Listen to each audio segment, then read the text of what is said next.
Hello friends, Cowboy Jobu here with the Jobu Report. And as always, thank you guys for watching, commenting, and subscribing to the Jobu Report.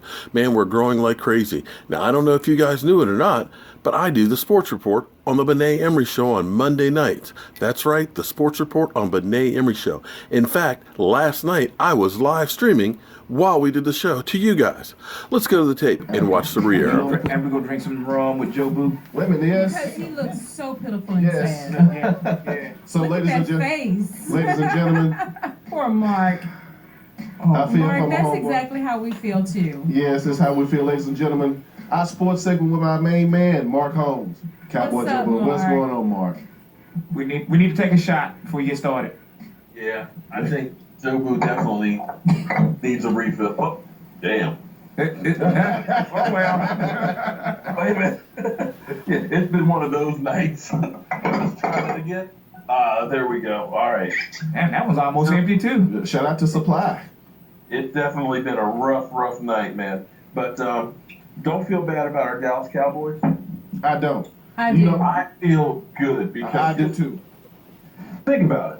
We lost our starting quarterback in training camp, and we got a fourth-round rookie quarterback who played lights out for the season. We went from having the window closing with Tony Romo and praying that he could stay healthy to looking at that wall just being knocked the fuck out.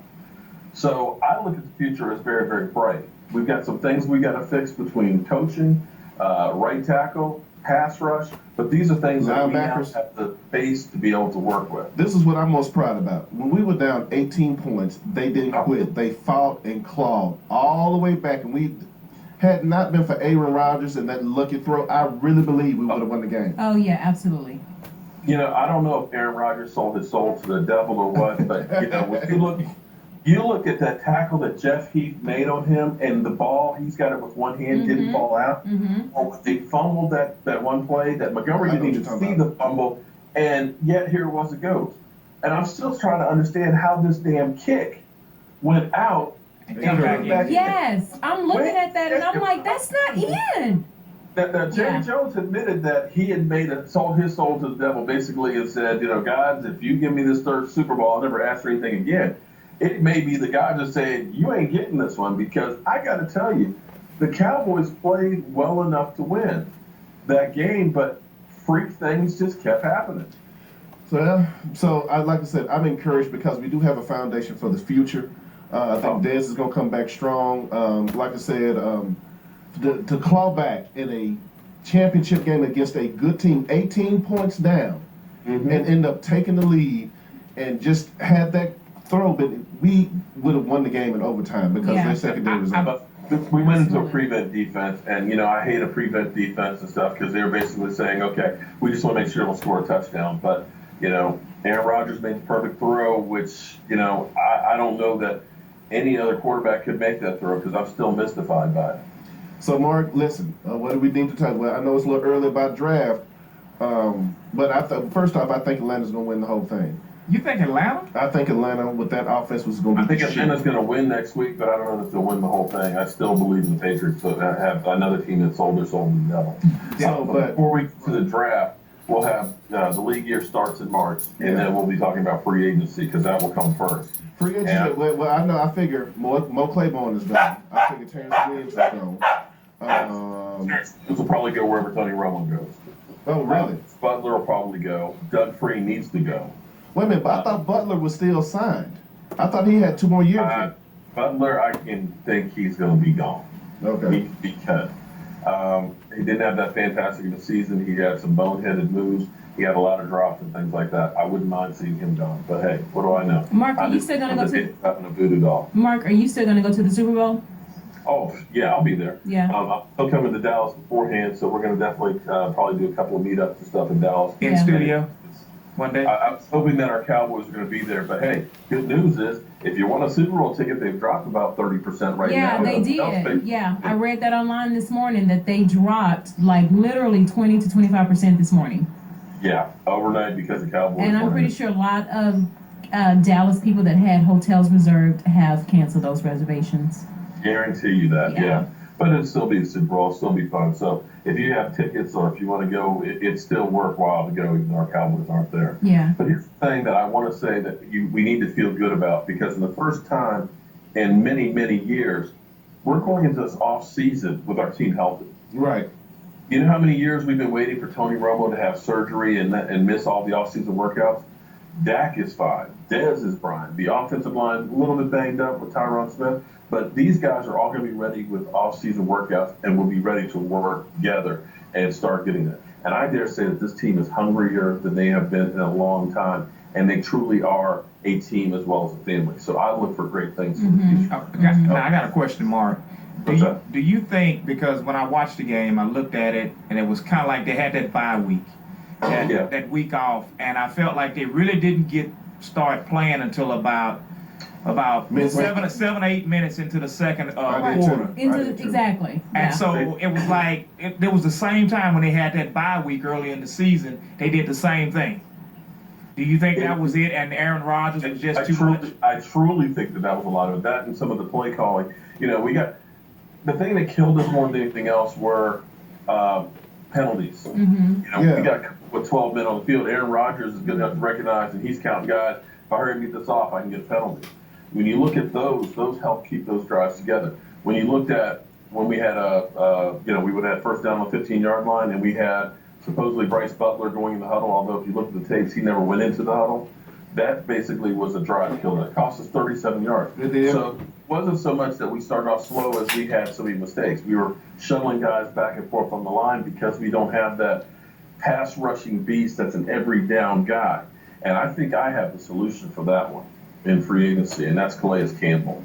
I think he would be the perfect guy for our team to get that double team and things like that. So there are things that we can correct to go ahead and take that next level. So that's where I still feel really good about where we are. What about that cat they drafted that was out all year with injury? He's a linebacker. He's supposed to be really good. He's supposed to be a beast. Smith, yeah. Because I remember when I was at the draft and you were texting me about, man, why the hell did they draft this guy? Well, you're taking a chance on a top 10 talented guy if his leg comes back together. And from all reports, he's back to 4.4 speed, and the nerve is firing. So he's going to be working out. 4.4 speed at a linebacker position? 4.4 speed. Wow. Okay. So, you know, you look at the draft that we had, that draft was unbelievable. To get Dak, to get Zeke, to get Collins on the line, to get Anthony Brown, and if Jalen Smith is anything, that may go down as one of the best drafts in the NFL history. All right, so who wins the rookie MVP and who wins the league MVP? Well, rookie MVP, here's the thing. I'm going to go ahead and give you my take on this, and I think that this would be something really special that could happen. I think that Dak and Zeke are like Siamese twins. They're like the dynamic duo. You can't have one without the other. We've had great running backs before, but never did anything because they didn't have a quarterback, and vice versa. The two of them are joined at the hip. And I think the NFL MVP will end up being Dak and Zeke as co-MVPs. That's really? As MVPs. Okay. The NFL will do something different. Because here's the thing. You look at the top 10 games of the season, almost all of them the Dallas Cowboys are involved with. You're exactly right, sir. You look at this playoff game. This playoff game yesterday was one of the top grossing ever. You look at the Dallas Cowboys going from 4-12 to 13-3. You can't say it was Dak, you can't say it was Zeke. It was the two of them. So I look for the NFL to kind of do something different for once and outside of the box and do that. So we'll see if I'm right or not.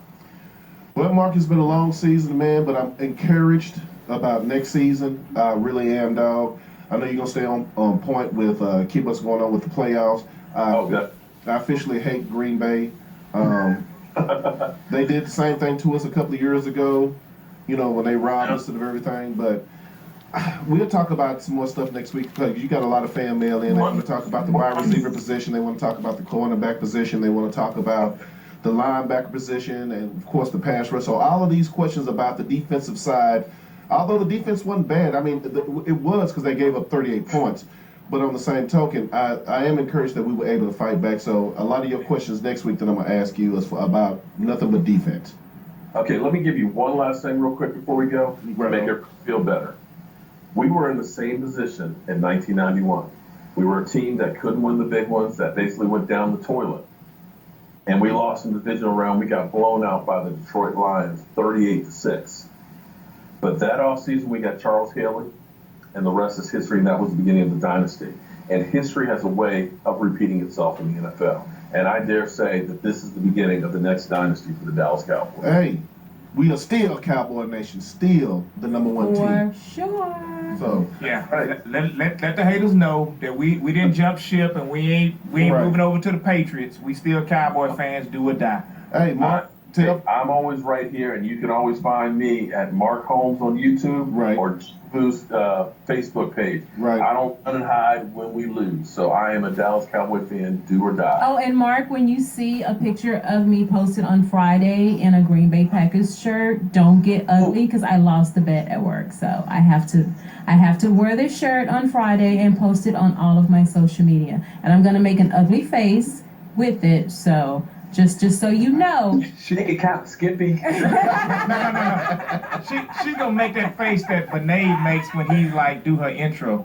Yeah, Oh, it's gonna be boy. real stank. It's gonna be real stank. That's Shut a up, big Stank. face. Okay. Yeah. All right, so- all right, Okay. Mark.